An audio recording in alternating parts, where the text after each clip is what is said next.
Finally आज हम सभी की समस्याएं, हम सारी सेविकाएं की समस्याएं जो कि लेटर के माध्यम से हमारे संघ के द्वारा आईसीडीएस डायरेक्टर पटना में इस लेटर को सौंपा गया है, जो कि मैं इसमें लगा दूंगी। जो कि जितनी भी सब सेविकाएं थी, इन सभी सेविकाएं बहने का, मेरा, आपका, सभी का ये समस्या था कि केंद्र पर पदाधिकारी निरीक्षण करने आते हैं तो ये नहीं देखते हैं कि वो दिए क्या है, मुझे उन्होंने प्रोवाइड क्या कर रहा है ये नहीं देखते हैं, बट ये देखते हैं कि इनके पास क्या उपलब्ध है। अरे भाई, आप दीजिएगा तभी तो खोजिएगा। तो इसके लिए मैं जम के आवाज उठाई थी, जो कि वीडियो मैंने पिछला आप देख सकते हो मैंने डाला है, और आप लोगों ने बहुत ही सराहनीय प्रयास किया है मुझे आगे बढ़ाने के लिए। एंड आप लोगों की कमेंट इतनी अच्छी थी कि मैं क्या बताऊँ, मज़ा आ गया मुझे पढ़ के।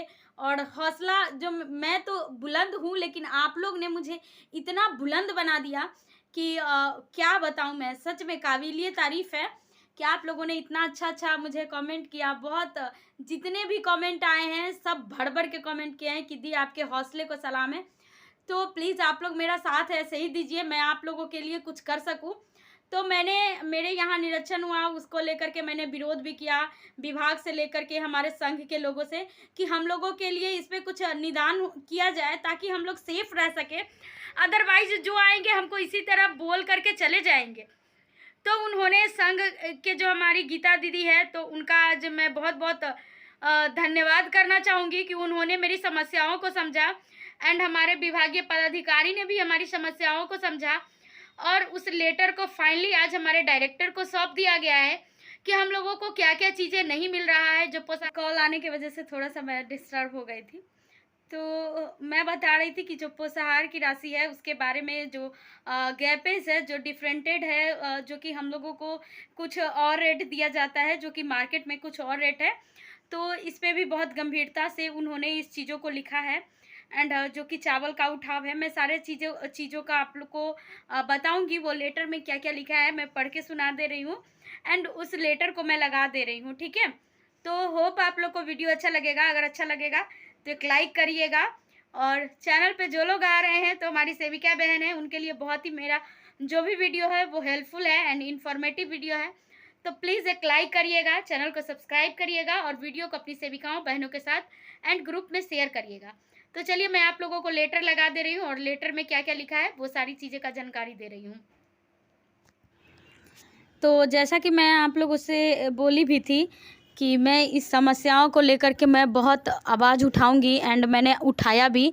फाइनली इसका ही नतीजा है कि आज लेटर भी सौंप दिया गया है, जो कि सेविकाओं के साथ क्या क्या समस्याएं होती है, जो कि आप इस लेटर के माध्यम से पढ़ सकते हैं।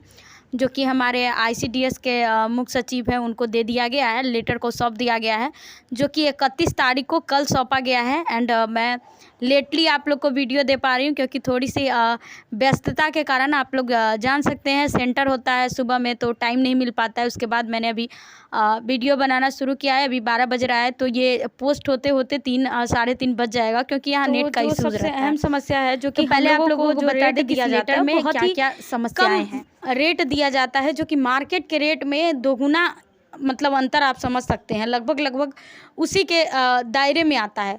तो ये चीज़ें बहुत चैलेंजिंग है सेविका के लिए कि आप रेट अगर 50 रुपया दे रहे हो और मार्केट में 100 रुपये है, तो अगर आपको 2 केजी देना है वहाँ 1 केजी देगा, कहाँ से लोग देगा, सिंपल सी बात है। तो ये चीज़ दर्शाया गया है। एंड बर्तन नहीं मिला है, जो कि बर्तन के बारे में भी यहाँ लिखा हुआ है कि मेनू जो दिया गया है नया मेनू लागू के लिए, तो बर्तन तो मिला नहीं है, फिर मेनू कहाँ से लागू होगा। उसके बाद यहाँ पे दिया गया है कि सेविकाओं को पंजी रखने के लिए कोई अलमीरा या फिर कोई भी चीज़ उपलब्ध नहीं कराया गया है, जो कि पंजी कहाँ रखेगी सेविका। और मकान का जो किराया है उसके बारे में भी बताया गया है कि मकान का किराया जो उसमें लिखा गया है कि ग्रामीण क्षेत्र में 200 और 700 ऐसे करके है, जो शहरी क्षेत्र है वहाँ का भी सभी जगह का दिया गया है। तो इतना किराया में आप शौचालय और बड़ा सा रूम सारा कुछ कैसे खोज रहे हैं, तो इन चीज़ों पर ध्यान दिया जाए। उसके बाद जो आता है सेविकाओं को मानदेय के बारे में भी दिया गया है कि सेविकाएं की मानदेय एक तो बहुत कम है, ऊपर से कि टाइमली नहीं मिल पाता है। इन समस्याओं को भी रखा गया है। उसके बाद भी सेविकाओं का जो भी पूर्ण रूप से जो समस्याएं हैं, जो कि लाभुक के साथ भी ये इसी वजह से सेविकाएं मार खा रही हैं। एंड दोहरी शासन जो कहा जाता है वो यहाँ पे लिखा गया है कि सेविकाओं के साथ यहाँ पे बहुत ही अभद्र तरीके से सारे चीज़ें हो रही हैं। तो इसी को निवारण के लिए हमारे संघ ने, हम लोगों ने सराहनीय प्रयास किया है कि सेविकाओं को दिया जाए। उसके बाद आप हमारे यहाँ जो भी पदाधिकारी आते हैं उनके बारे में भी लिखा गया है कि जो भी पदाधिकारी आते हैं 6 सेवाएं उनको पता नहीं है, लेकिन सारे चीज़ खोजना शुरू कर देते हैं। तो वो भी लिखा गया है इस लेटर के माध्यम से। खैर सभी लोग को सभी पदाधिकारी के बारे में मैं इस पर टिप्पणी नहीं करना चाहूँगी, लेकिन इसमें जो लिखा गया है उसके बारे में मैंने बताया है। और जो हम लोगों की चावल का जो उठाव होता है, जो कि बहुत दूर से लाना पड़ता है, 20 किलोमीटर 22 किलोमीटर से, तो उसका किराया शून्य है, कोई भी भाड़ा नहीं मिलता है। सीधा चावल उठा लीजिए और लाइन में लग करके सेविकाओं को चावल उठाना पड़ता है और बहुत ही समस्या होता है, ठीक है, चावल उठाव करने में।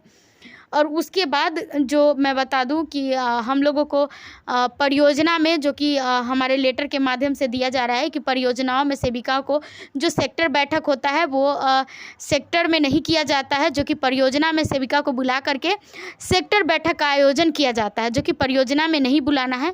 इस पर भी उन्होंने लिखा है, बाकायदे सारा डिटेल में है, जो कि मैंने लेटर भी लगा दिया है आप लोग के साथ। तो और ये सारी जो तमाम संडे के दिन भी, मतलब रविवार के दिन भी सेविकाओं को चावल उठाव करने को कहा जाता है। तो हमारे परियोजना में ऐसा नहीं है, हमारे परियोजना में ऐसा नहीं होता है। और ये पंजी संधारित करने में पैसा का जो यहाँ पे जिक्र किया गया है लेटर के माध्यम से, तो कहीं पे होता होगा, लेकिन हमारे यहाँ कोई पंजी संधारित हम लोग करवाते हैं तो उसमें हम लोगों को कोई पैसा नहीं लगता है, और ना ही हम लोग को संडे के दिन चावल का उठाव किया जाता है। हमारे यहाँ चावल उठाव के लिए हम लोगों को भाड़ा भी नहीं देना पड़ता है, क्योंकि वहाँ से गाड़ी आती है, हमारे सेंटर पे चावल गिरा करके रख करके और जाते हैं। तो हमारे यहाँ ऐसा नहीं है। किन किन लोगों के यहाँ ऐसा है तो कमेंट करके मुझे बताइएगा कि किस किस जगह पे इस तरह की बातें हैं। जब तक ऐसा बात नहीं होगा तब तक ये चीज़ें नहीं उभर के आएंगी। तो कहीं ना कहीं ये चीज़ होगा, तभी आज ये आया है। तो फाइनली सेविकाओं का जो ये भी समस्याएं हैं उसका निदान होगा, जल्दी निदान होगा। तो आप लोग डट के खड़े रहिए, किसी से डरने की कोई आवश्यकता नहीं है। तो मैं पहले भी आप लोगों को बताई हूँ कि डट के खड़े रहिए, सामना करिए, कोई दिक्कत नहीं है। अगर किसी भी प्रकार की आपको समस्याएं होती है तो प्लीज़ मुझे कमेंट बॉक्स में कमेंट कर सकते हैं, एंड मैं आपकी समस्याओं को ज़रूर आगे तक पहुंचाने का कार्य करूंगी, एंड आप लोगों के लिए मैं खड़ी उतरूंगी। मैंने आपको पहले भी कहा है कि वादा है आप लोगों से मेरी कि मेरा मोटिव एक ही है कि सेविकाएँ की समस्याओं को सुना जाए, और इसी के लिए मैं आगे आई हूँ। मेरा वीडियो बनाने का ज़्यादा कुछ भी पर्पस नहीं है, यही पर्पस है कि हम लोग एक हैं, एकता का परिचय देना है, और अपनी जो हमारी चट्टानी एकता है उसको दिखाना है, और किसी से नहीं डरना है। और हमारी सारी सेविकाएं बहनें कार्य करती है, लेकिन क्या कह सकते हैं कि जब शोषण होता है तो सबके लिए होता है, भले एक को हो, लेकिन दुख सबको होता है। तो मुझे भी बहुत दुख है, मेरे साथ खुद भी हुआ है। तो मैंने आवाज़ आप लोगों के लिए एक आवाज़ बन के मैं खड़ी हुई हूँ। तो प्लीज़ आप लोग मुझे ऐसे वीडियो देने के लिए मेरे वीडियो को लाइक करिएगा, सब्सक्राइब करिएगा चैनल को, और ज़्यादा से ज़्यादा